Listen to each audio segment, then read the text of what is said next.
Jon Jones never just speaks, he detonates. When Vic Blends casually asked him to name the UFC's most overrated fighter, Jon flashed the kind of sly grin that always precedes a headline, then dropped the nuclear hint. His initials are CC, and he's a total bag. No mystery there. Colby Covington has stalked Jones for years, spinning every college roommate anecdote into ammo. Jon's a liar, a cheater, a bad person. Jones finally hit back, and fans felt the shockwave. It wasn't only the slur, it was the timing. Jones is in Thailand sharpening what he calls the scariest version of himself, and Covington's recent title flop has left his brand wobbling. Jones knows exactly where to press when he wants to hurt. He paints Colby as a clout leech, who only rises when someone bigger breathes his name. So Jones made sure that even while flaming him, he withheld the free publicity of a full shout-out. That micro snub hurt, almost more than the insult. Colby has yet to fire back, but the meme pages are already carving CC tombstones, and Jones's casual dismissal opens the door for anyone else in the locker room to pile on. If you think the feud ends here, wait, because another heavyweight just poured gasoline on the blaze.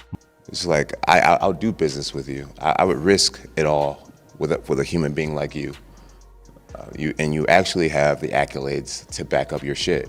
This other guy is just a big mouth who's hot today. There's been so many guys who's hot. Michael Chandler, meanwhile, has mastered the art of shouting into the void until the void finally echoes back. When his phone camera selfie lit up threads with a breathless Conor, followed by the date, Saturday, the 24th of January, 2026, MMA Twitter convulsed. On the surface, it was just another call-out, but Chandler's precision, day of the week, 2 exclamation points per syllable, signals obsession turning into blueprint. He refuses to let the long, strange pause since TUF 31 slip into dust. Chandler's team leaked that he's already mapping a full camp timeline, altitude weeks in Colorado, speed in Florida, and a media tour designed to trap McGregor into a verbal corner. Critics say 2026 is too far. Chandler counters that Conor's movie obligations and potential commission hurdles mean patience is leverage, not weakness. He's banking on Conor craving a stadium comeback big enough to eclipse every whiskey ad and Netflix cameo. The date also falls almost exactly a decade after McGregor's first undisputed title win, a symmetry that sells. Chandler's gamble? If you write the date in bold often enough, fans start circling it too. And when the crowd wants something loud enough, Dana White usually finds a pen. Nate Diaz doesn't need a date. He needs a reason to scrap, and Belal Muhammad just supplied one. In Nate's fresh Thailand vlog, the camera catches him mid-pad Thai, eyes glued to Belal's welterweight title defense against Jack Della Maddalena. The Aussie's precision painted Belal into frustration, and Nate, ever the mid-fight analyst, chuckled, shook his head, then muttered he'd beat the out of that dude. No performative shock, just vintage Diaz indifference, as though Belal were one more sparring partner who overstayed the round. Viewers time-stamped the clip, spam Twitter, and by sunrise, Belal fired back. Must be on the same shitty as Conor.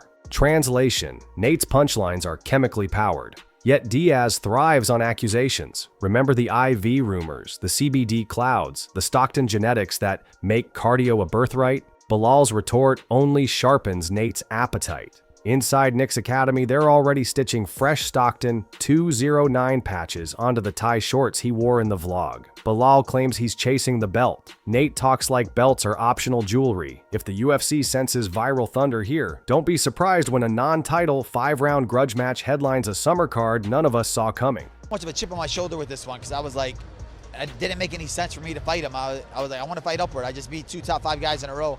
Why am I fighting number 8? And I'm still an underdog. Like, these people still don't respect me.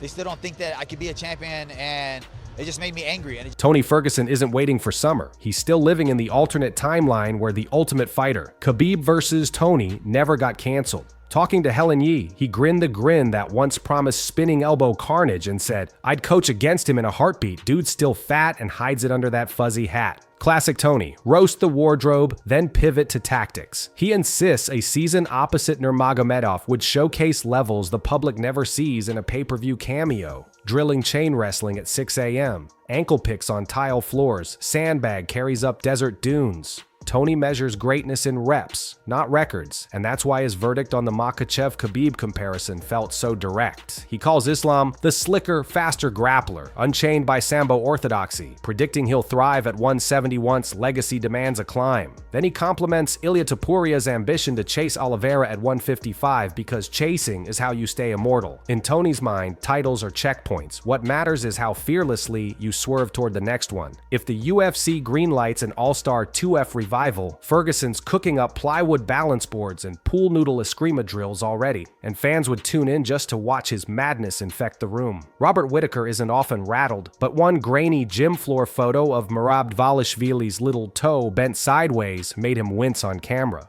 "Surely it's broken," he told a podcast crowd, replaying the clip where the toe looks more origami than bone. Whittaker has fought through shattered hands and a hernia, so when he says a pinky toe matters, you listen. He breaks it down. That tiny digit anchors lateral balance, the spring that lets a wrestler sprawl or pivot into a blast double. Merab's style, relentless chain shots, stutter step footwork, relies on split-second foot adhesion. Tape can stiffen, yes, but it can also dull proprioception, turning ninja steps into wooden clumps. Rob predicts it'll cost Merab 1 microbeat per scramble, exactly what Sean O'Malley exploits with sniper range counters. Yet Rob concedes Merab's engine is freakish. He'll run hill sprints on that mangled toe until the nerves go numb because that's simply who he is. The intrigue now isn't will he fight, it's will the toe force a style shift. Fans picture a man known for 30 takedown attempts suddenly forced to box, an unknown that could flip the rematch narrative on its head. Last press conference, we had a little laugh about jacuzzis. You got to share a jacuzzi with Sean O'Malley. Tell me what that was like. I have a good time in jacuzzi with Sean O'Malley.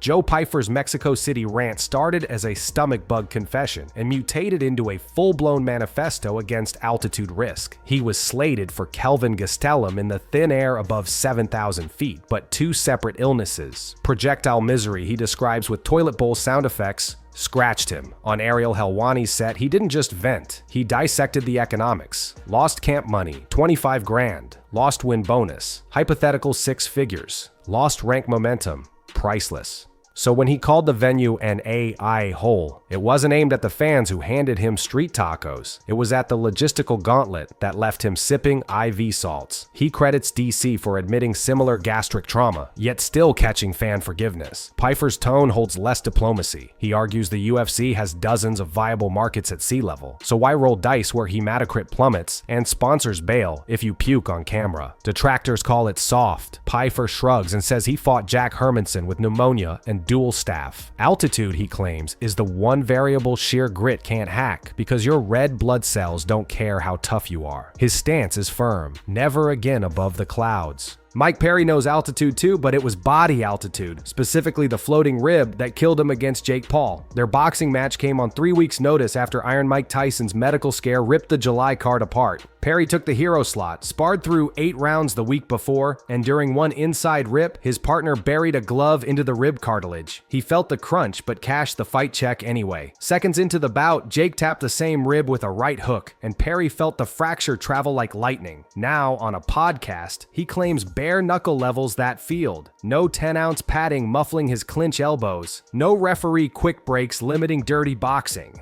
Give him 12 weeks, he says, and Jake won't find space to dance. In gloveless chaos, Perry becomes swamp mud sticky, steering shoulders, cutting cheeks open with half knuckles. He name drops the King of Violence belt he won over Thiago Alves, a trophy Jake never sniffed. If Paul's brand depends on highlight knockouts, Perry's plan is to drag him into the kind of slow-motion car crash that leaves only dental x-rays for evidence. Tonight was an awesome fight, and I just want to let everybody know, I'm coming for that world title.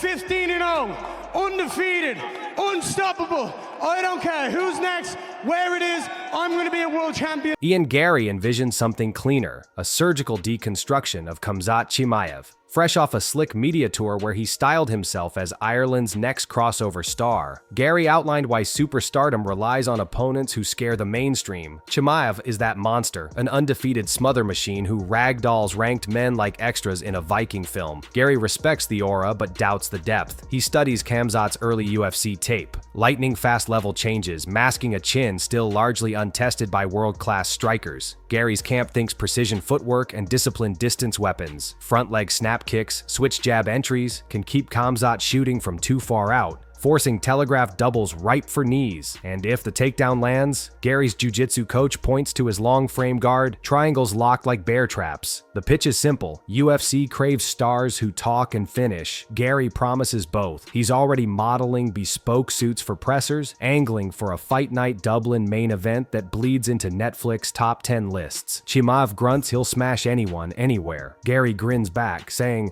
"Grand lad, make sure the Aviva Stadium roof's closed so the roar doesn't crack the sky." Bo Nickel said he wanted this fight. He was hoping they would call him. He said your wrestling is trash and his American wrestling would beat yours. Is that a fight you think will happen one day between you and Bo?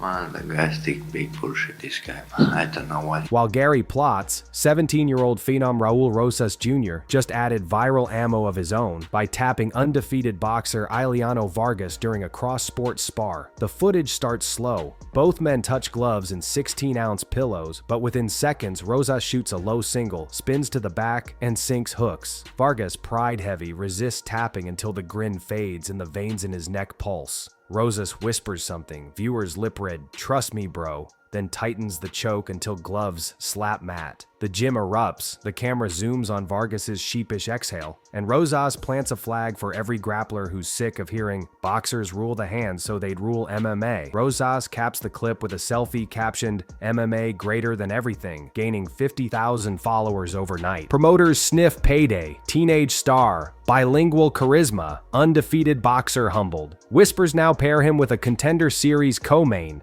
Imagine Rosas striding out to Mexican rap while the crowd remembers he was in high school study hall last year. The kid talks legacy like he's reading from a tattoo stencil. Scenes like this sparring tap are how that ink dries. Jon Jones is probably watching this, so send him a message.